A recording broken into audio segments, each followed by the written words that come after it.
Cooking New Ulm. I'm Rebecca Fliszar, the dietitians with the Hearts Beat Back Heart of New Ulm project, working to reduce and eventually eliminate heart attacks in the 56073 zip code. All right, so tonight we're going to use a little bit of a good combination. You know, a lot of us like to make a Mexican meal, but we end up using a lot of different fats, and we add in way too many calories. So we're going to take a modification on that. This is a very simple recipe, very quick to make, about 25 minutes in the oven. We're going to have a delicious meal for your entire family. So we're making oven-baked chicken fajitas. With our recipe tonight, we'll be using our chicken breast. Make sure those are skinless and boneless.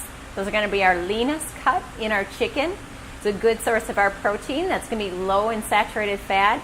It's going to help bring up that good fat and down the bad. We're avoiding those saturated fats. We're going to use a lot of different seasonings and herbs tonight. We'll be using ground oregano, some chili powder, some garlic powder.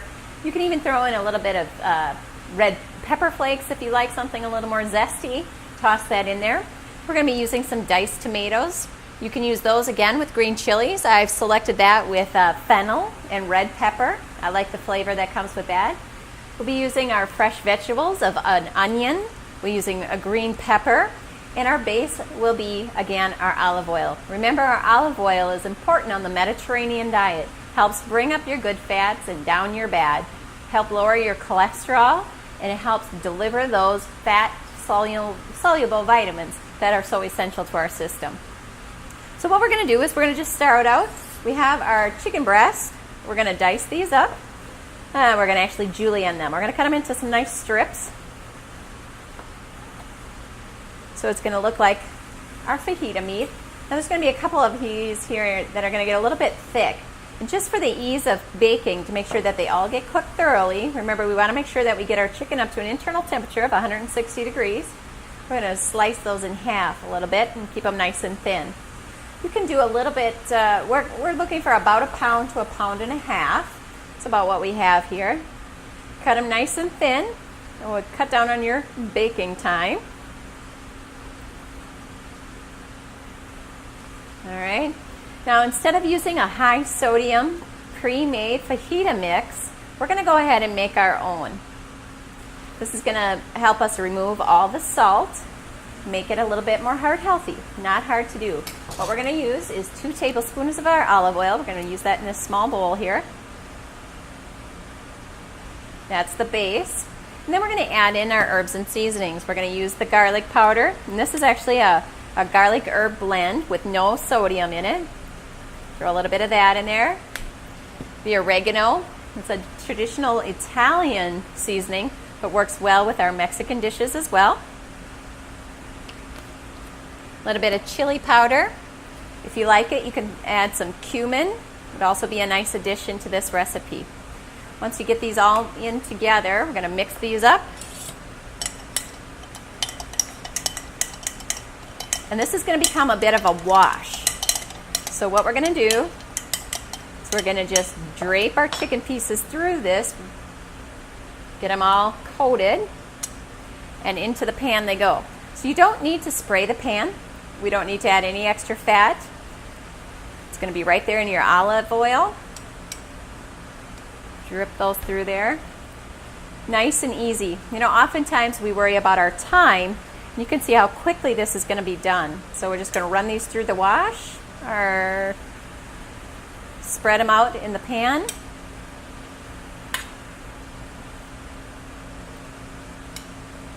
Things like garlic are going to be very good for our heart health. Olive oil, again, has our antioxidants.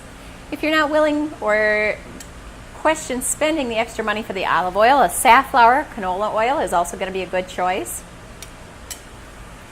Now we might need to make a little bit more of our topping. We did use closer to 2 pounds in this chicken, so it's going to balance out. Finish up here. The Heart of New Ulm will be starting our new Community Health Challenge soon.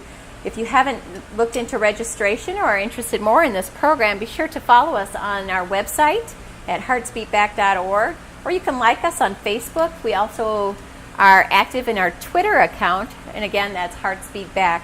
So any of our social medias is a great way to stay connected with the Heart of New Ulm. We appreciate any feedback that you may have, whether it's on the cooking show or any of our other programming.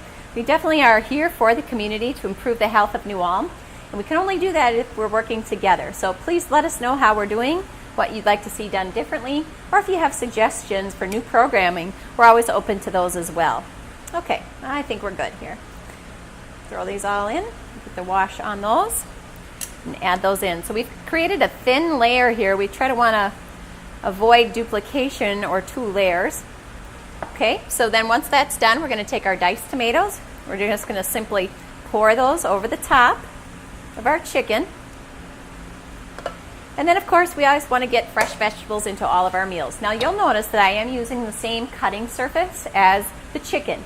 Now, if we were not going to bake these, if the vegetables were not going to be baked with the chicken, we'd want a fresh knife and we'd want a fresh cutting surface. But because these are all going into the oven together, we are all right duplicating our cutting board. Just always be aware of your kitchen safety. We want to make sure we avoid cross-contamination. So we're going to quarter that out. I'm going to cut these fairly thin, and then I'm going to dice these up.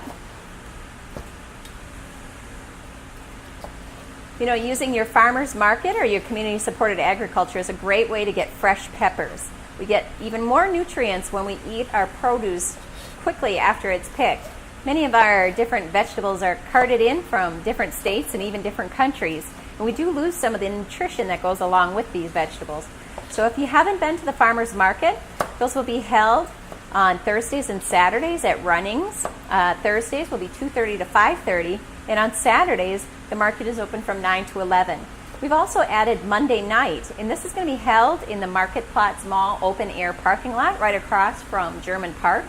And that way, if you're planning on going to the community concert in the park, swing through the farmer's market, pick up your fresh produce or snacks, and you'll be set for the week. That market will be held from 4 to 7, right up to the start time of the community concert. All right. You can get these diced up. Now, if you wanted to add a little bit of different color to this recipe, you could change out your peppers. You could use half of the green and maybe half a red or yellow or orange. For ease, we're just going to use the green for tonight. Sprinkle those on top as well. Remember, we get a lot of antioxidants and a lot of other great nutrients from our peppers. It's also proven when you have peppers and other spicy foods, we tend to speed up our metabolism, so we see a greater weight loss. So incorporating these into your diet is a good choice as well. Last thing we're going to do now is we're going to wring out some of the onions. This is a Vidalia onion. It's a sweet onion. It's a little bit of a different flavor. It's my favorite. Cut that off. Now, you might not want to go too heavy on the onion. We did have some other flavors in our diced tomato can as well. Now, I'm a big fan of onions, so I probably will use quite a few, but if your family is a little sensitive, you can definitely hold back on the onions a little bit. Now, I cut them into rings. I'm going to place them on top. Not only does it give a great presentation, the flavor is going to combine and you're going to have a really delicious dish.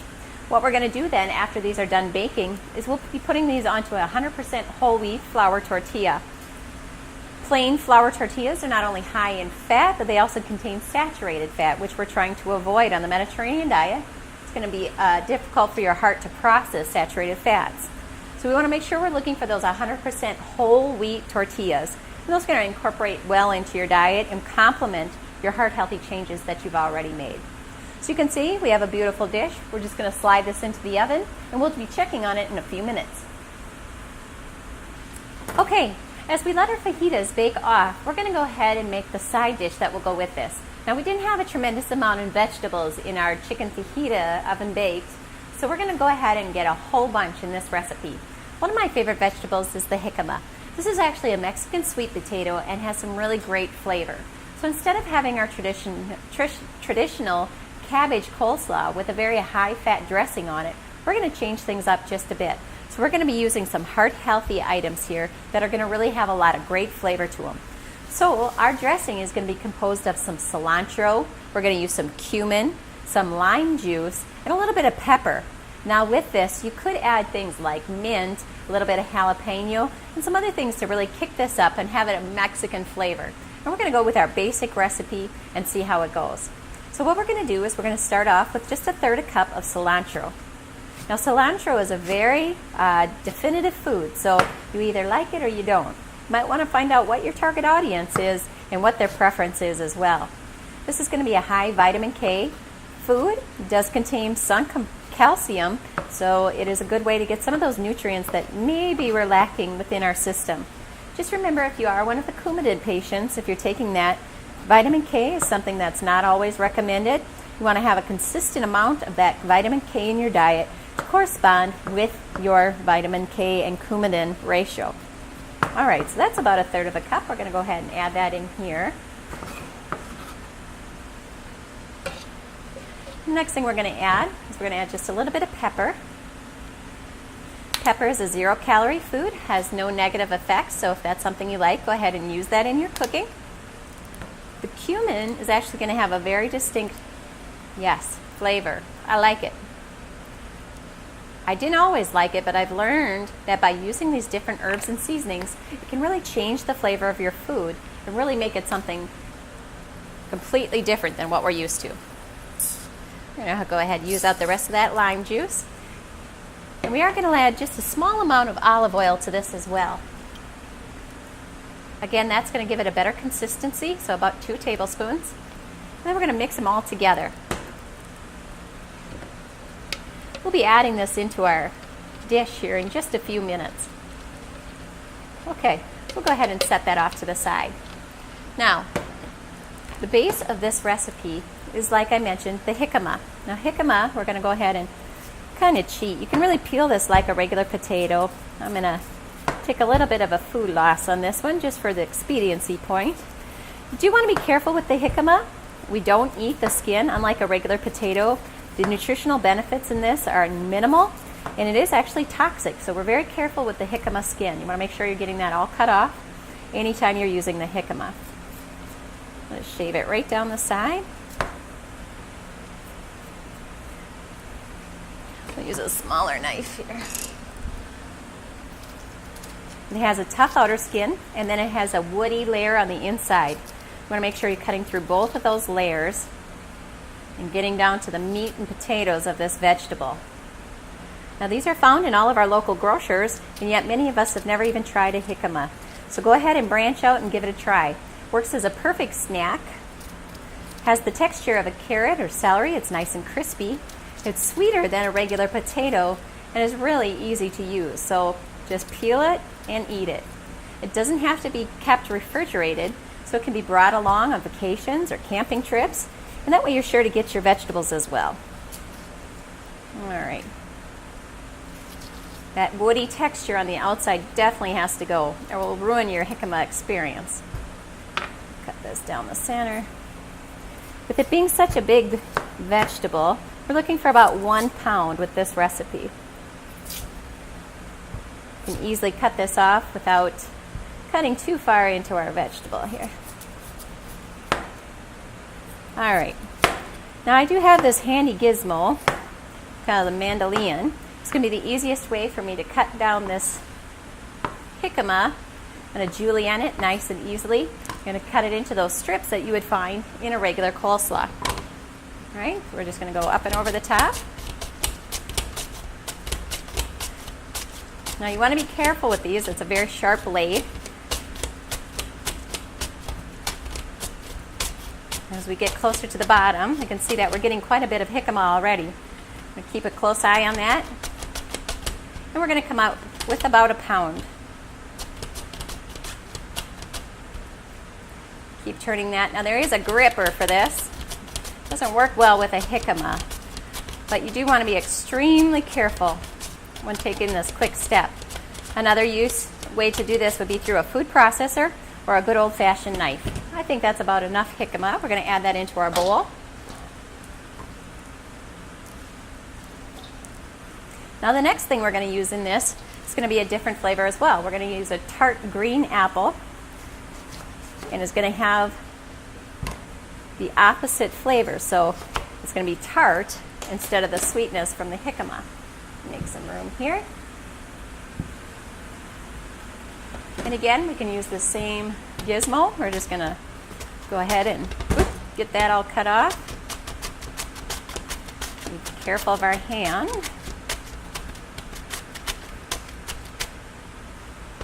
This one does not need to be peeled, but you'll notice that I'm going to leave the core. I'm going to cut around that. This is a good way to use some of our in-season apples as well. The tart green, something we don't usually see in cooking, so nice way to incorporate a different food. Keeps getting away on me. All right, good enough. We're going to take that, easy enough. We're going to throw that in here as well. So you can see we do have the coleslaw effect. It does have the nice julienning, has a thinner effect, and yet we have a very different flavor. The next thing is going to throw us for a loop even more. We're going to add some oranges into our coleslaw. The easiest way to get these going, we're going to give it a good cut here, make it easy for us to peel. Once we get these opened up, you want to make sure you get all of the inside off as much as possible. And then we're going to break these apart and drop these in. Okay. Now you can use 2 oranges. I have a distinct flavor once the juices are broken up when you're eating. It's going to counteract many of the other flavors that we have. So we have the tartness. We have a small sweetness from the jicama, the tartness from the green apple. There we go. Easy enough to get that peel started. And now we have the extra sweet from the orange. Our oranges are going to provide a lot of nutrients. They're high in vitamin C. And they do help us get to those 7 to 9 fruits and vegetable servings per day that we're looking for through the Heart of New Ulm. All right. We'll work through that one. And the last ingredient, again, is going to be something we're not used to seeing put together with the rest of these foods. Break these into its segments.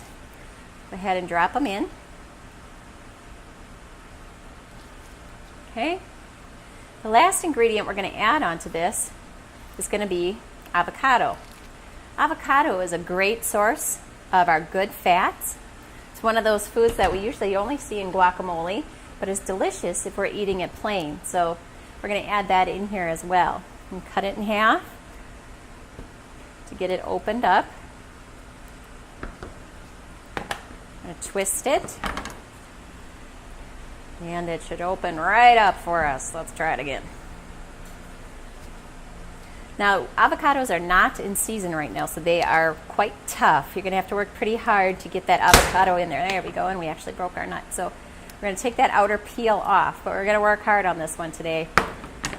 What you're looking for in an avocado is a little bit of a softness when you're compressing it. When you get them real tough like this, it's hard to get the meat of it out. We're going to work on that a little bit. So what you can do is just take a knife, we'll cut around the outside and dig some of the flesh out. All right, so we're going to dice that up and we're going to add all that avocado into our recipe as well. Now you can use 1 or 2, that's half. You can dig out the rest of this as well. Okay, so remember our avocados are going to be high in our good fats. They're not going to be saturated fat containing, so something that we definitely want to incorporate in here as well. Okay, so once we have that all added, we're going to mix those together. And then we're going to go ahead and add our dressing on the top. We're going to spread that around. The cilantro is going to add a definite kick to this. Mix it together. We have a nice color, some unique flavors, and lots of fruits and vegetables all in one dish. And that's it. Nice and easy to make. A really unique recipe and something that you can incorporate into your barbecues and picnics without worrying about your mayonnaise going bad. All right, let's go ahead and take a look and see how our chicken fajitas are doing.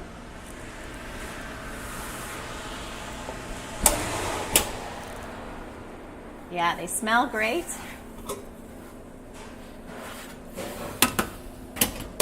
We have great color on these. You can see that they're just about done. We'll be just about ready to eat those. These are going to just go right into our whole wheat tortillas, and we have a really delicious meal. And that's it. That's this week's episode of What's Cooking New Ulm. I'm Rebecca Fliszar, and I'll see you next week.